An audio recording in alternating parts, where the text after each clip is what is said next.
9.3 को number line पे represent करना है। ठीक है, हमें √9.3 को रिप्रेजेंट करना है, तो हम सबसे पहले 9.3 सेंटीमीटर का एक लाइन खींच लेंगे। तो ये हम 9.3 सेंटीमीटर का एक यहाँ से मेजर करके 9.3 सेंटीमीटर का एक लाइन खींच लेंगे।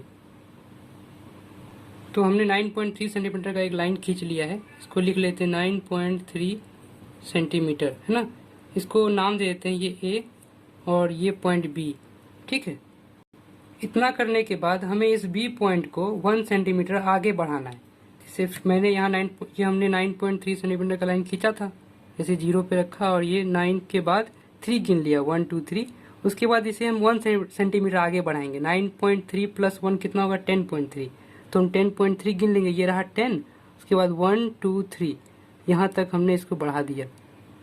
इसको ऐसा भी क्यों कर रहे हैं, ऐसा भी पता चलेगा ये हम क्यों कर रहे हैं। ये 1 सेंटीमीटर हमने आगे बढ़ा दिया, इसको हम लिख देंगे 1 सेंटीमीटर। ये रहा 1 सेंटीमीटर, इसको हम नाम दे देते हैं सी, है ना, ABC। इसके बाद हमें AC लाइन का मिड पॉइंट चाहिए। हमें मिड पॉइंट ढूंढना है ये A और C लाइन का।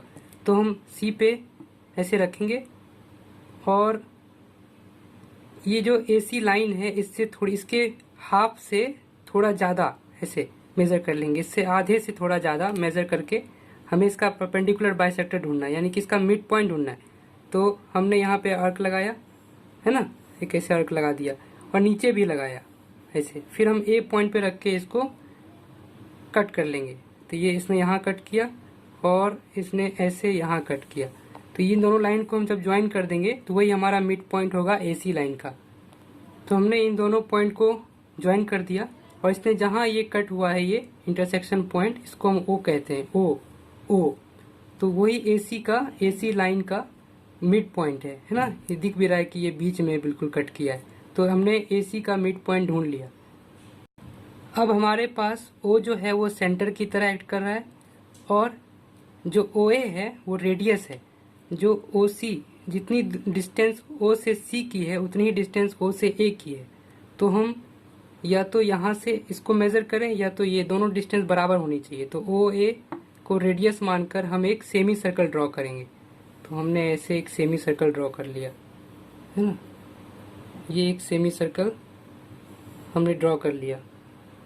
सेमी सर्कल ड्रॉ करने के बाद हमें पॉइंट B पे एक परपेंडिकुलर लाइन ड्रॉ करनी है। परपेंडिकुलर लाइन यानी कि 90 डिग्री का आर्क एंगल बनाना होगा पॉइंट B पे, है ना। तो इस पे कैसे बनाएंगे, हम पॉइंट B पे रखेंगे ऐसे निडल को और एक आर्क बना लेंगे।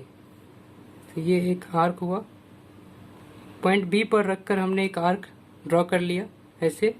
और फिर इस आर्क को आर्क ने जिस लाइन पे जहाँ कट किया है वहाँ पर रख कर हम बिना ऐसे चेंज किए हुए उससे रख कर हम एक 60 डिग्री का एंगल कट कर लेंगे ऐसे, है ना। ये इसने यहाँ कट किया। अब इस आर्क पे हम रख के 60 डिग्री पे हम रख के एक ऐसे एक आर्क लगा लेंगे और ये 120 डिग्री कट होता है यहाँ से। ये 120 डिग्री हमने कट कर दिया। अब इस 120 पे रख के 90 बनाना तो बहुत आसान है, यहाँ हमने ऐसे इसको कट कर दिया। अब इसने जहाँ भी ये कट हुआ है यही हमारा 90 डिग्री है। अब इसको हम ज्वाइन कर लेंगे पॉइंट B से। इससे हमने ज्वाइन कर दिया है इस लाइन को। अब ये बिल्कुल 90 डिग्री है, 90 डिग्री एंगल, ये 90 डिग्री परपेंडिकुलर है बिल्कुल इस पे, है ना, क्योंकि हमने 90 डिग्री का आर्क लगाया है। और इस लाइन ने जहाँ पे इस सेमी सर्कल को कट किया है, ये देखो यहाँ पे कट किया, उसको हम कोई भी नाम दे सकते हैं। हमने इसको ABC हम कह चुके हैं, इसको हम D कह देते हैं, D, है ना, D। और ये जो D है ना, BD जो लाइन है, जो BD जो लेंथ है यही है √9.3। लेकिन हमें तो नंबर लाइन पे दिखाना है, तो इस नंबर लाइन को हम थोड़ा आगे खींच लेंगे और नंबर लाइन पे हम दिखाते हैं कि नंबर लाइन पे कैसे वो रिप्रेजेंट होगा। हमें इस नंबर लाइन को थोड़ा सा आगे खींचना है। तो इस B को हम 0 मान लेते हैं। ये 0 पे हमने रखा है इस B को, ये नंबर हो गया 0। उसके बाद ये हो गया 1, ये हो गया 2, यहाँ पे आ गया 2, ये हो गया 3, ये हो गया 4, है ना, ऐसे। तो इसे हम लाइन खींच लेते हैं यहाँ से ऐसे 4, ये हो गया 4, ये हो गया 5, उसी तरीके से चलता रहेगा। अब ये जो BD लाइन है इसको हम मेज़र कर लेंगे ऐसे। BD को ऐसे मेज़र किया, और एक आर्क लगा देंगे। ऐसे हमने एक आर्क लगा दिया।